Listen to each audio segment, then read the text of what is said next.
This conference will now be recorded. Good morning, everybody. Welcome to the 2024 Tampa Bay Environmental Restoration Fund webinar and Q&A. My name is Jessica. I work at the Tampa Bay Estuary Program. I am the TBERF manager and I'm the community grants or community projects manager at the Estuary Program. We are about halfway through the request for proposal period for TBERF, which is how I'll say the Tampa Bay Environmental Restoration Fund moving forward. We're holding this webinar to provide insight into TBERF and answer your questions.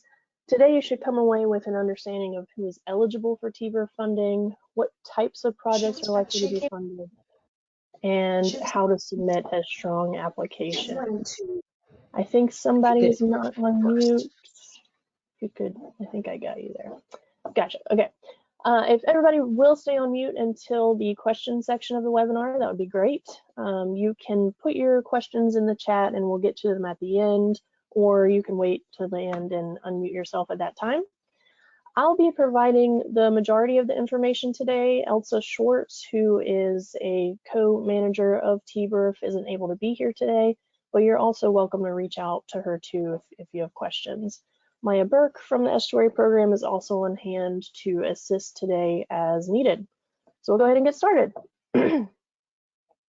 I'll run through background info, then get to the RFP details. We should have about 20 to 30 minutes for questions and answers at the end of the webinar. So all of the documents or publications referenced today can be found on the Estuary Program website. The 2024 TBERF RFP info is on this page. Maya will throw the link into the chat for you if she didn't already. Feel free to reference the materials as we move through them together.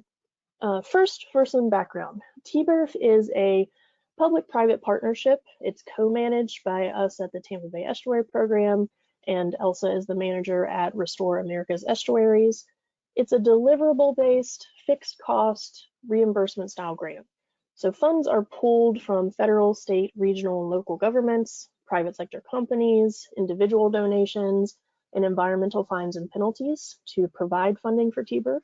This is the 12th year of the TBERF program, and so far $8.6 million have been competitively awarded to support projects in the Tampa Bay watershed.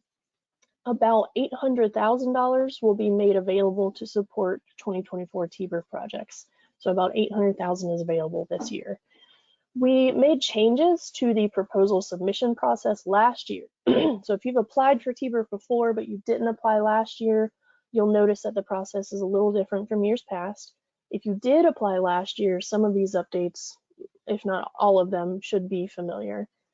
So the first new-ish proposal submission format change is the narrative proposal format has been replaced with a scope of work. So this is encouraged to seek projects that have been well thought out, have a clear idea of actionable steps to move from concept to implementation. It will also reduce the administrative burden for both you as the applicant and us as the TBERF managers once projects are awarded.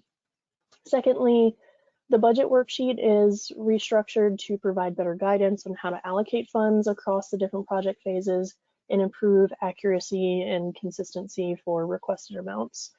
Finally, rather than submitting a proposal via email, you are required to submit proposals through an online form, and we'll go through each of these details today. Most TBERF projects last for 2 to 3 years and fall into one of 4 major types: on-the-ground habitat restoration or conceptual planning, water quality improvement projects such as construction of stormwater BMPs and green infrastructure, research and monitoring with a clear application for resource managers, or evidence-based social marketing campaigns to encourage pro-environmental behaviors within the community. Awards range between $25,000 to $250,000. There is no official award floor or ceiling. In the past, restoration or construction projects have been funded at levels between $100,000 to $200,000, while applied research projects have been funded between roughly $50,000 to $80,000. We especially encourage habitat restoration and water quality improvement project proposals, as you can see in the bold here. Project length is 3 years or less. And as I mentioned, about $800,000 is available this year for 2024 TBERF. So who can apply? Projects must be led by government entities, nonprofit organizations, or academic institutions. Although private consultants and individuals cannot apply to TBERF as a lead organization, they are encouraged to partner with eligible organizations as members of the project team. There's no restriction on who can be on the project team, and later you'll learn that a diverse set of team members is a sort of a check in the pro column for your proposal. Projects must provide some sort of benefit or positive impact within the Tampa Bay watershed, and that benefit must be measurable in some way. We'll talk more about that later, but in the meantime, here's a map of the watershed. Maya just gave you the link for that. If you're a potential applicant and your organization is outside of the boundary, that doesn't necessarily mean you're ineligible as an applicant, but it's something we should probably discuss on a one-on-one basis. The benefit or positive impact to the watershed should be identified in one of these publications. Maya will link these publications in the chat. They're also linked within the RFP details. The first document is the Comprehensive Conservation and Management Plan for Tampa Bay. This lays out 10 big overarching goals, and it has many different objectives and activities within each of those goals. The Habitat Master Plan was most recently updated in 2020, and there are specific targets and goals within that Habitat Master Plan that are laid out as well. I'll refer to these later as the CCMP or the HMP to try to not overwhelm you with saying Comprehensive Conservation Management Plan for Tampa Bay too many times.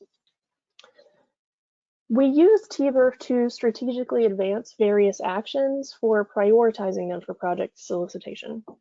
These are pulled directly from the CCMP that we just looked at, or the HMP. This doesn't mean that only these projects will be funded, just that we are particularly interested in seeing project proposals that address the following. First, restore native habitats, especially freshwater wetlands, salt marshes, and tidal tributaries, to help meet the 2030 targets adopted in the Habitat Master Plan. Secondly, conduct applied research on artificial turf related to ecological and social impacts. Examples are water use, heat island impacts, stormwater management, carbon footprint, or biological and chemical pollutant effects. Third, implement green infrastructure best practices, best management practices to reduce nitrogen loading from stormwater, especially in the upper bay segments. Next is enhance science literacy on key watershed issues, especially in underserved and overburdened communities, as defined either in the estuary program equity strategy or defined in another way that you provide in the proposal.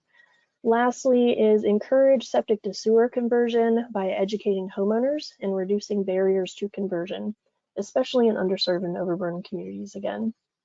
As I said, these are the 2024 priorities, but we still encourage strong applications for any eligible project. Let's move on to evaluation criteria. You'll notice that the scoring breakdown has been updated since last year. It's still about the same, but a little bit different. I'm assuming you've at least checked out the criteria if you're interested in applying, so I'm not going to read them verbatim. I recommend pulling up the RFP information that Maya has linked in the chat previously if you want to follow along to each of these sections. First is the project approach. That is the most valuable scoring section. So questions like, what is your project? What are you proposing? How will the work be carried out and by whom? Does the proposal address all the eligibility criteria to demonstrate that you meet them? Are the intent, implementation, activities, final projects, outcomes, is all of that clearly detailed? Remember that TBERF is a deliverable-based grant. So what will the measurable benefits to the watershed be, and what will be the deliverables for each phase of that project? The project approach will mostly be demonstrated through a scope of work and the information included in your submission form. We'll go over a scope of work template and example in a moment. Also, TBEP, the Tampa Bay Estuary Program, has funded more than 30 years of restoration research and education. The best proposals will demonstrate familiarity with relevant tools, research, and projects previously supported by TBEP and will situate your work within that context. Your approach should address other important priorities to us in the TBERF program, like building an open science ethos into working products and engaging the community. And I know Maya has provided some of those links already in the chat. You can find some of that existing research at the Estuary Program Library or at the links previously provided. The budget worksheet is another important part of your proposal. Remember that TBERF is a fixed cost reimbursement style grant. Does the budget for each phase of your project make sense for you, and when you'll need TBERF funding reimbursed? Is the project a good return on investment? That's a very important piece of a strong application. Is your budget consistent with the scope of work and free of errors? Listed here are a couple of tools that are available for comparing your project cost or to industry standards. You could even reference them in your proposal to demonstrate that you understand the return on investment for the work that you're doing. We'll review a budget template and example today, and these links, this entire presentation will be available to you, so you'll have the links later too. Your project team should include experts who are capable of completing the proposed tasks. So whether that be engineers, researchers, social scientists, etc. Projects should offer meaningful engagement with the community and include representatives from those communities that are in an influencing or decision-making capacity on the project team. Those responsible for providing matching support and long-term operation and maintenance responsibilities for the project should also be included on the project team. Think the land managers or contractors for restoration work, for example. Building new relationships or enhancing existing relationships in an innovative way will certainly increase the strength of your application, especially when that leads to a better or stronger project outcome or sustainability for the project, or when it engages underserved or overburdened communities. Developing an approach that extends the project or outcome beyond the life of the grant is another way to set your proposal apart. Can others use your methods as a model? Can your work be easily replicated or incorporated into some baseline understanding of the watershed? Does the proposal build on completed work, or is it a portion of a larger project that's just getting started? Your project could, the project could advance a new or innovative approach, such as tackling an emerging issue or applying a novel technology, or it could help Bay management practitioners reach beyond the choir, grow our partners, or expand the pool of environmental stewards or restoration professionals. Let's talk briefly about open science principles, which I've mentioned a couple of times now. So in case you aren't already familiar, basic open science principles include data projects that are fair, findable, accessible, interoperable, and reusable. Data that follow tidy data formats, have transparent workflows, or are shared on a web repository. There's a really handy SOP that Maya just shared with you. I definitely encourage you to review this.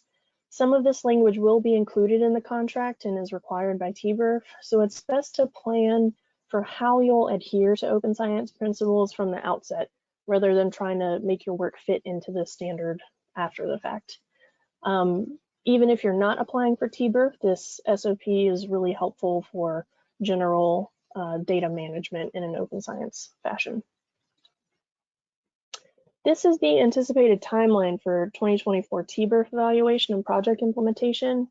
As you know, hopefully, proposals are due March 13th by 5 p.m. In April, if we have some need to reach out for additional information, we may do that in April. By June, 2024 projects are awarded, and in the summer and fall of this year is when contracts will be executed and projects can begin. And then the project within 3 years, which is roughly fall. We'll spend some time here going over how to apply, and we'll throw in some tips too. Remember that this is a relatively new application process. All the materials are available in the links that we've provided too, and we'll run briefly through each of these. The first thing I want to point out is the submission method. You'll use this portal or online form to submit your complete proposal. It's just like sending an email in that you cannot make changes after you submit the proposal. You also cannot start an application and come back to finish it later. You'll need to complete your entire proposal in advance, then copy and paste or attach your materials. Leave plenty of time for yourself to do this. If you wait until 4:55 p.m., you're just asking for a problem, and late submissions will not be accepted. So give me a call if you encounter any issues as you're submitting these in advance of the deadline. So this is sort of the meat and potatoes of your proposal. The scope of work is arguably the most important part of your application. It is sort of your plan of attack for project implementation. This document should lay out the basics of what your project entails, how you'll accomplish it, how you'll measure success, how much funding is needed at each phase, etc. So let's look at an example of this real quick.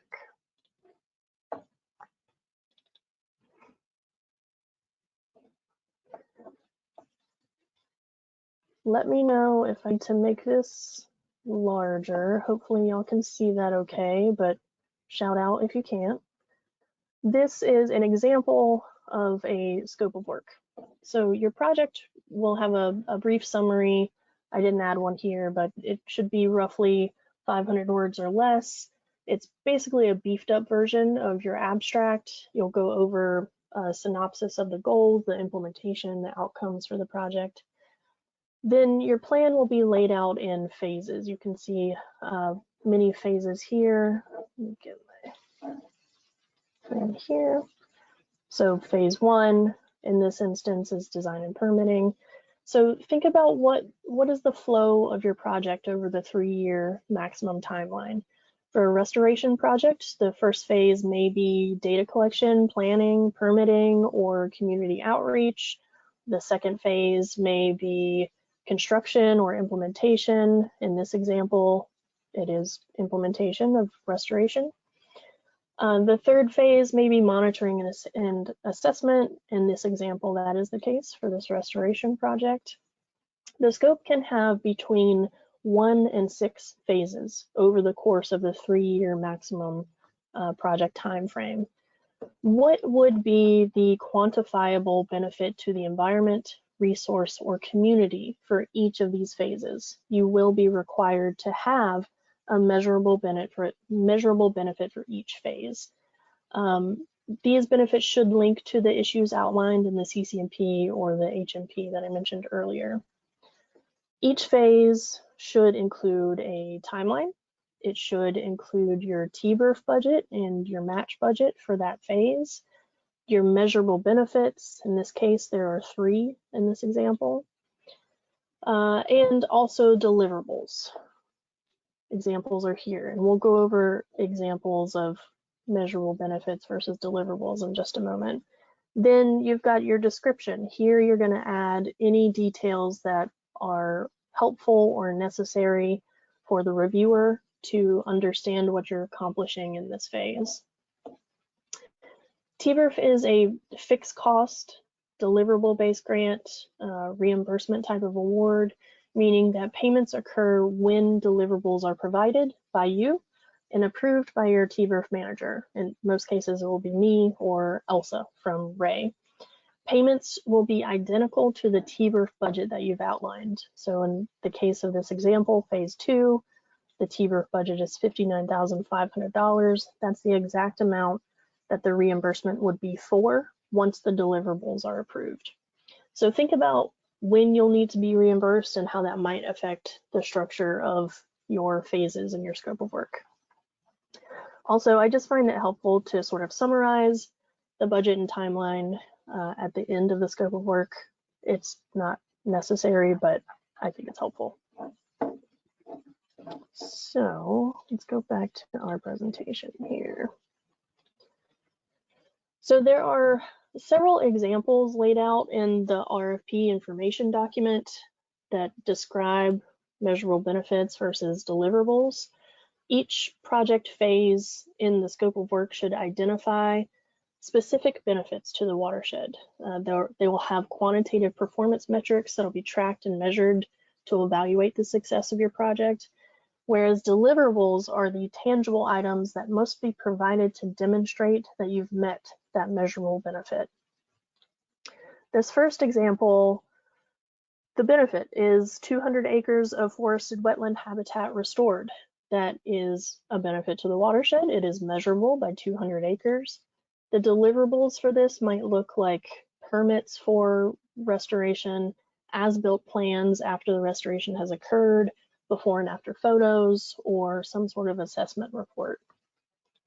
Another example, 10 stormwater BMPs installed.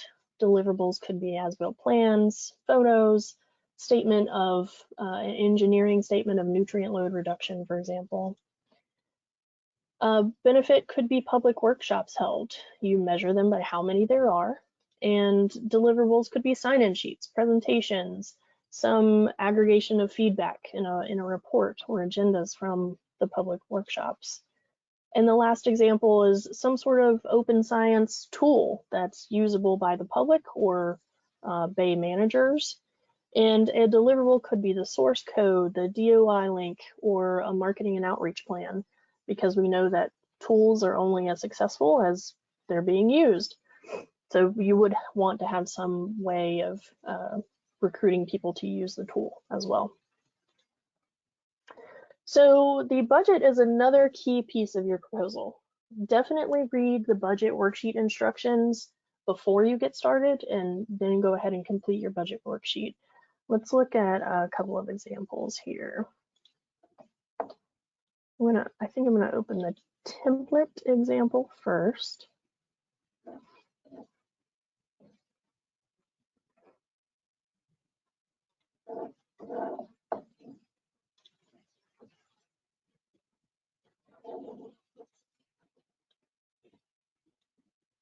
Here we go.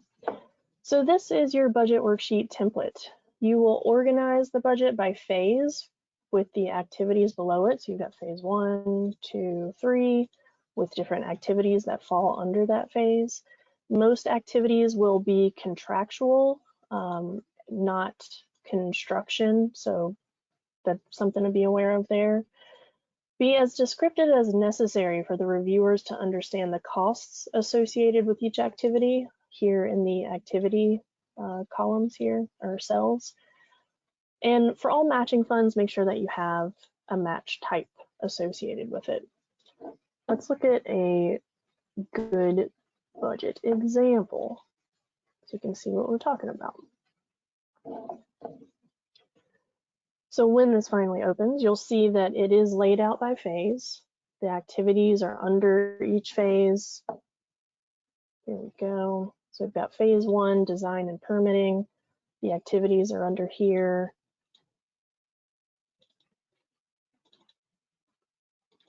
So we can see everything here.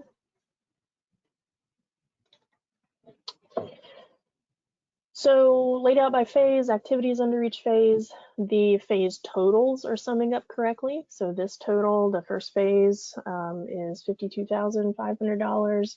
Expense categories appear to be correct. Wherever there are matching funds listed, there is a match type listed.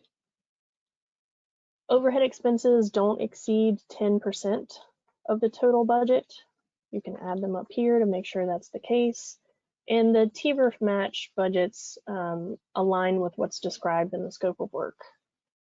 And let's make sure you can see everything, so you can see the level of detail that's helpful here.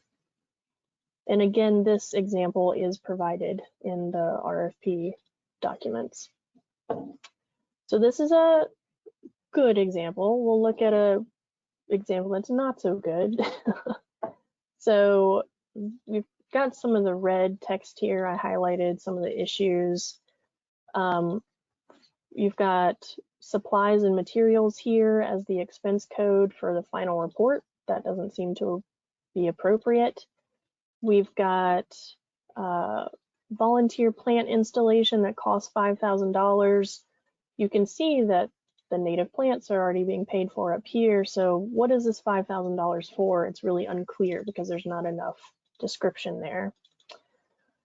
For here, you can't see this right now, but in the scope of work, this match is described as in kind, not cash. So just make sure that everything is matching back to your scope of work, vice versa.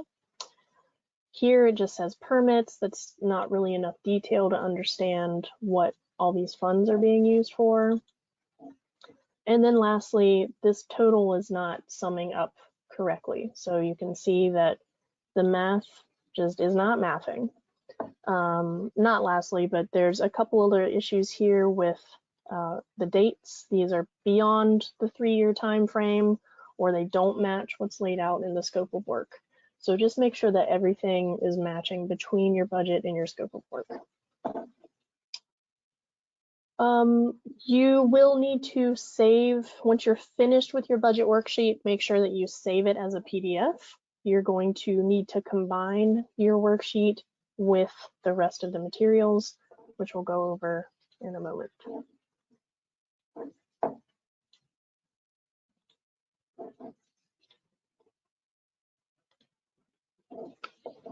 So we've reviewed the scope of work in the budget worksheet. Other required documents include a signed cover letter stating your authority to apply for the grant, and any supporting documents that you think you'd like to provide. Relevant supporting documentation might include maps and photographs of the project site, clearly identifying the project area. It could include issued permits. If this proposal is a portion of a larger project, you can include background information on what's been done so far, or plans for what will occur after the TBERF project is completed. You could include a letter of support from the community that's being directly impacted by a project, or schematics, a data management plan describing your open science workflow, or anything you think that's relevant and sets your project apart would be that would support funding for your project. But do keep in mind that reviewers are busy professionals and only include items that are directly relevant. This isn't the time to throw in the kitchen sink, just provide the things that are relevant. Lastly, you're going to combine all of your files all of your documents into one single PDF file. Then you'll name it with this naming convention here. And when you're ready to submit your application, you'll attach the one file to the portal. Last to mention here is the proposal worksheet, which sort of brings all of the other elements together in a cover sheet format. Everything you fill into this document will be then copied and pasted into the online submission portal. So you won't attach this document, you will fill it out in advance so that you can copy and paste it when you're ready to submit your application.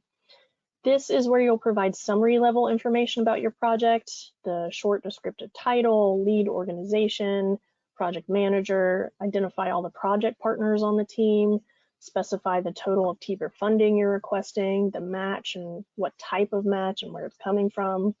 You'll include a brief abstract. That abstract will be shared publicly with board members and on the TBERF website. You should also spell out which CCMP and HMP goals that the project will address. If your project requires permits, describe which agency permits are needed and whether or not they've been submitted or issued. We already went over the supporting documents, but there is also a section here in this proposal worksheet that you can describe the supplemental information that might be helpful for reviewers. Is there a community engagement aspect? Will open science tools be used or developed? Will new partnerships or replicable models be created? Will the project implement a novel approach to watershed conservation objectives? These are all examples that you might want to incorporate here, especially if they're not already described in the scope of work, though they really should all be included in your scope of work. You can submit your entire proposal to me for feedback in advance of submitting your final proposal. I'd be happy to look at it to put together some feedback, give you some pointers on how to improve your proposal to make it more competitive.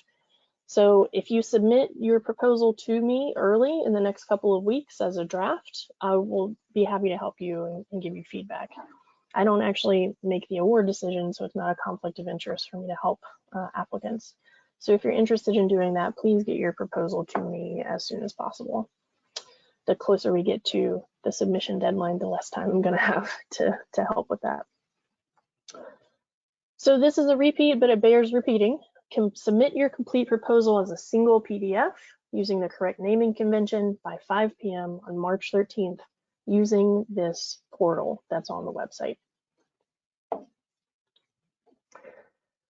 That's all of the information. That was a lot of information. I hope it was helpful. So we're at the question and answer portion of the webinar.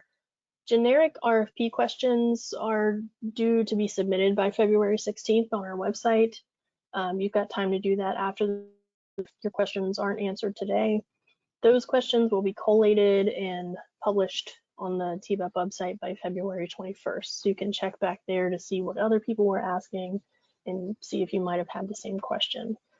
So we've got a few questions submitted thus far. I'm going to run through those first. While I'm doing that, feel free to drop your questions into the chat, or you can wait just a few minutes to unmute yourself and ask a question. Maya, if you don't mind helping me keep track of questions in the chat, that would be great. And Maya, definitely, if you have anything to add to some of the responses, please do. So the first question that's been submitted is, can a startup company submit a proposal? No, private businesses are not eligible for TBERF funding, but they could certainly be a partner and be listed on the project team. I think that would be great. Another question is, can TBERF funds be used for private infrastructure improvements that tie into public infrastructure? Yes, TBERF funds could be used for that type of improvement. The follow-up question, though, is, would that make for a competitive proposal? There would definitely need to be a strong case made for using TBERF funding for infrastructure that's on a private property, possibly including how the project ties into the estuary program's equity strategy, what environmental benefit would be gained by using the funds in this way, how this piece of funding ties into a large infrastructure, larger project, larger public benefit, and why TBERF funds would be used instead of some other type of funds, for example. So it is possible. You would want to think through that. Can indirect costs be used as matching funds? Indirect costs can be used as matching funds, but there are limitations based on a few different factors, including if there's a state negotiated rate. Using indirect costs as matching funds for TBERF is not very competitive. I would definitely encourage anyone to use cash or in-kind match whenever possible instead of indirect costs, but yes, it can be used as matching funds. Are there limitations or guidelines on who on the project team can act as project manager? No, as long as they are from an eligible lead entity. That would be the only limitation. TBERF can be multiple years, so unless there's a specific reason to use someone who's not like an obvious project manager that has experience and that sort of thing. For instance, if you're trying to empower a young professional, that could be a reason to not use an obvious project manager. I might be getting a little too in the weeds with this answer, but the only limitation on project manager would be if the individual is from the lead organization. Okay. We have 2 questions in the chat, and it looks like a third one just came in. All right, let's do that. First question in the chat. Can we include permit application fees in our requested funds? You can, if permits are needed for the TBERF portion of what's being funded, that can be included in Maya. Correct me if I'm wrong, but I'm pretty sure that's not an issue. You're correct. We just Yeah, have to be thoughtful in terms of how right, you incorporate that information in your phase description and in your budget. So for your scope of work in your budget. right. And then the deliverable would be the permits themselves. Maya, what is your answer to no with limited exceptions? Was that to the permit question? Question was about whether or not federal restrictions are passed on through the Oh, Tampa Bay Environmental Restoration Funds and whether or not awardees would be required to report staff hours as part of their reimbursement package. And so the limited exceptions to this are when we have federal funding sources that are being used toward some of the particular project costs, but for the most part, the funding sources that are supporting the Tampa Bay Environmental Restoration Fund are non-federal, and so those federal restrictions do not apply to the vast majority of TBERF awards. And as Jessica mentioned several times in her presentation, the reimbursement for this kinds of for each phase of work, you don't need to send us an invoice or a listing of billable hours. What you will need to provide is those deliverables that are documenting that a measurable benefit has been met. If that measurable benefit has been met and the supporting documentation has been provided, then we will issue a payment based on the value that's identified in the scope of work and budget. This is slightly different than many local governments are used to, and so you might want to work with your procurement office to make sure that they understand the type of funding that is provided through this grant program and make sure that they're able to sort of set up the award in your accounting system. and if it didn't fully answer your question, let us know. Are there limitations on type of nonprofit that can apply? No, any nonprofit organization is eligible. Progress reports, Maya's putting in the chat. Progress reports are due quarterly throughout the life of the TBERF project. Phase reports are due when the phase is complete. A phase report can replace a quarterly report if a phase lines up with when the quarter is due, quarterly report is due. But yes, quarterly progress reports are due quarterly. Other questions?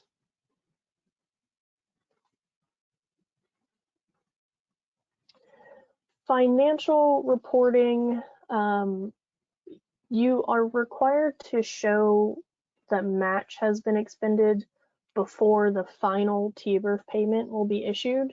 It is certainly helpful and appreciated if expenditures of match are provided with phase reports, but it's not required until the final phase report or the final TBERF payment. So no, financial reporting is not required with quarterly reports. It's helpful at phase reports, and it is required before the final payment would be issued. Because TBERF projects are 3-year timelines, is this the only TBERF RFP for the next 3 years? No, that would be way too easy. We anticipate doing a TBERF RFP each year, but the projects sort of stack up over the course of the 3-year project. So TBERF RFP is expected next year, again, annually.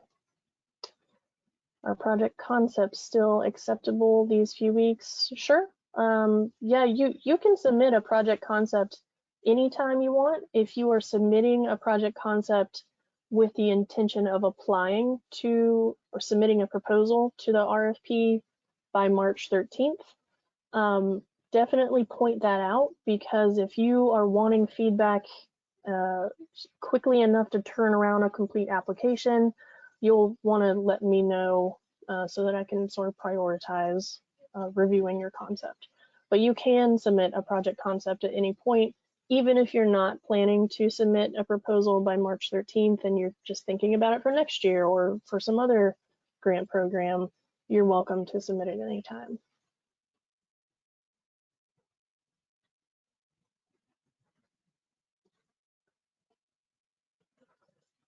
If the project is divided into 3 phases, and if the project is selected, would TBEP be obliged to fund all phases, or would TBEP exercise some discretion and fund just the first phase?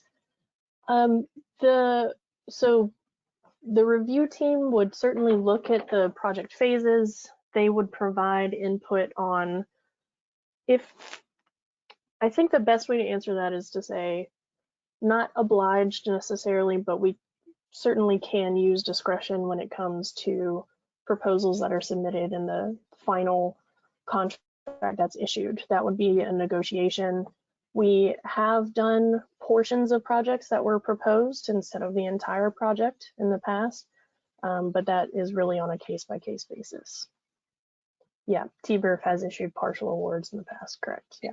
Typically, once we get to the point where we've issued a contract, our intent is to fund all of the phases that are identified in that contract. So if that's part of the question, but I do want to be clear to everyone on the call that every contract that comes through the Tampa Bay Environmental Restoration Fund is going to include a cause for termination, a clause related to termination associated with lack of funds.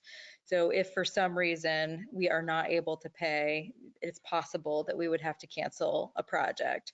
This has never happened before, but it can become an issue, particularly for projects that are exceptionally delayed and begin to bump up against the timelines for some of the prime sources of funding. For match, is there any requirement for how much needs to be from cash or in kind? There is no requirement. Maya can maybe answer this. I don't know that an entire 100% match from in kind, especially for a larger project. I don't know how competitive that would be. I don't know. I would say that cash or in kind, both types of match are treated equally. So there's no distinguishing between the two in terms of preference or scoring. However, applications are reviewed, and if you have, like Jessica's talking about, a larger scale project and you've got sort of a non-realistic amount of volunteer labor or something like that that's working to make up your in-kind, it is something that has raised questions for certain applications in the past. So you're going to want to make sure that if you are proposing to meet your match 100% via in-kind, that in-kind contribution is realistic and plausible in the eyes of a reviewer who frankly does this kind of work on their own as well too. So it's not like they're not experts in this field.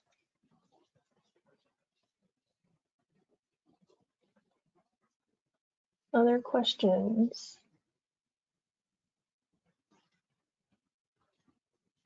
Well, while you're thinking about it, I have a question for y'all. Who is planning to submit a draft proposal to me in the next couple of weeks? Can you raise your hand or shout it out or throw it in the chat? I want to know what to expect. While y'all are typing in the chat, there's another question that came up about whether or not infrastructure projects on private property can be covered. And I think the answer is that those types of projects specifically related to private laterals or septic conversions, I think are not explicitly prohibited. So we think that that's allowable. There are not limitations on spending those funds, but it is certainly a test case for how those types of projects are viewed by the reviewers. And so making sure that you couch your application and make a case in terms of the overall public benefit of making those investments in private infrastructure and how that will influence public resources like public wastewater infrastructure, wastewater treatment facilities, and downstream water bodies, I think will be a very important component of a strong application that incorporates those types of private investments.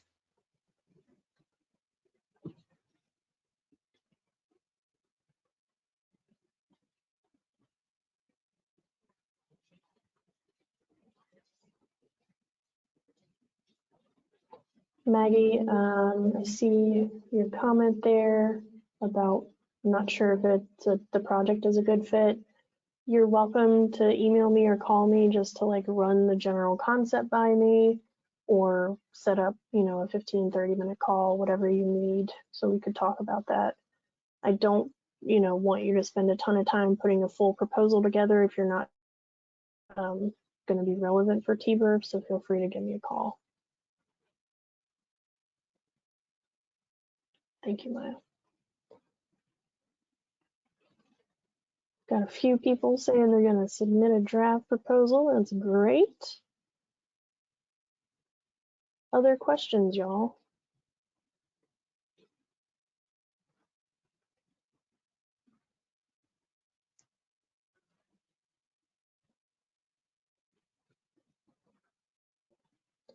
Cool.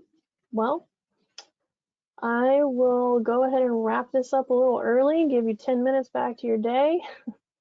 I appreciate y'all coming out. Thank you for taking the time. I hope to see some really great proposals this year. And as I mentioned, please don't hesitate to reach out if you have questions before submitting your final proposal. I'd love to give you some feedback. So thank you all very much.